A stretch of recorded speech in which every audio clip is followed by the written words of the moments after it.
Seriously, those newspaper clippings in the May 19th teaser trailer for the song Try That in a Small Town are some awful, heartbreaking stories. TikToker Danny F. Collins zooms in on one of the clippings from that video. Danny Collins introduced us to small-town newspaper publisher P.D. East. A Mississippi native, Mr. East, in the 1950s, took to satirizing racism. He lost most of his local subscribers, he was insulted on the street, got hate mail, and ultimately fled his home state because of threats to his life. And I told you guys the heartbreaking story of young farmer Roy Blunt. Ben Justman, executive director of the Sarpy County Museum in Nebraska, tells us about the 3 escaped convicts who barged into the home of a young farmer and his pregnant wife. The 3 escapees take Roy Blunt hostage and force the young farmer to give them a ride to Omaha.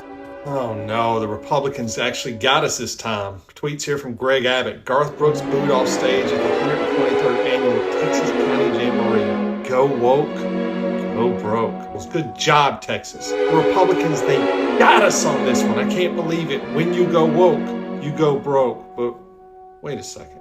What's the source there? The Dunning-Kruger Times? That's weird. Let's fact check it. Oh, wait a minute. Garth Brooks wasn't booed off the stage at Texas County Jamboree. The rumor originated as a fictional story on a satirical website called the Dunning-Kruger Times. And for those unfamiliar with the Dunning-Kruger effect, it states that those people that are least skilled at their jobs are the most confident. Greg Abbott tweeting out a fake story about the woke Garth Brooks. Well, he couldn't have walked into a trap better than that.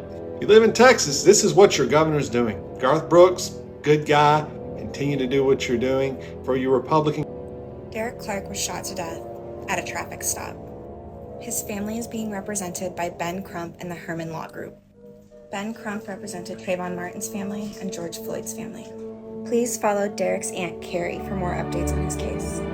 We need this page to get 1,000 followers so they can go live and talk about Derek's case publicly.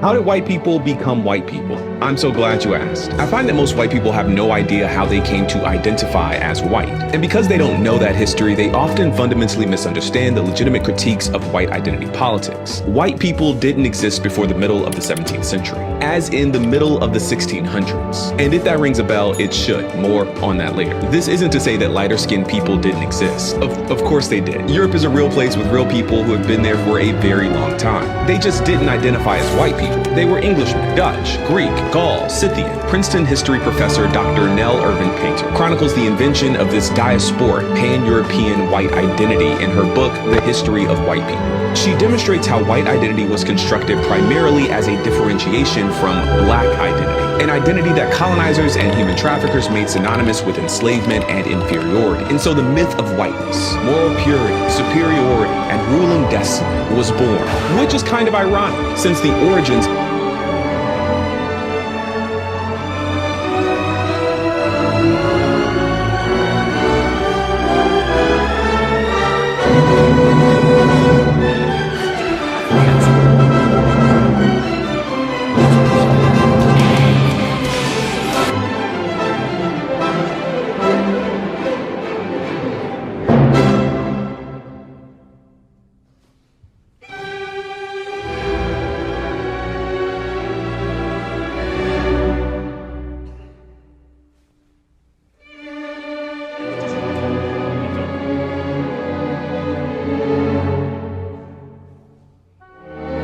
Dwayne "The Rock" Johnson just made a huge... I said ridiculous.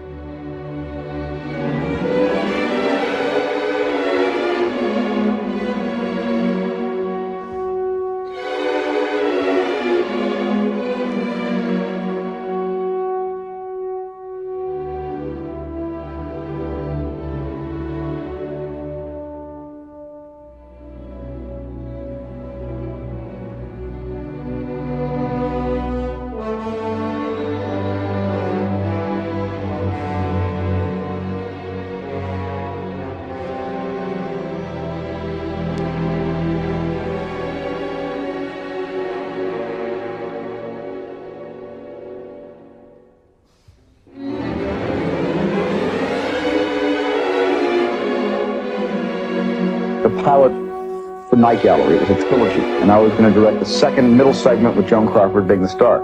And in it, Rod Serling wrote the piece. And in it, she was supposed to play a blind lady in New York City. The irony was she's blind, and she gets her sight back during the New York blackout. And just when she can see for 12 hours, it's the blackout. As the sun rises, she has 4 minutes of sight, and she goes blind again, just out the window. Okay, the power of television, I don't know.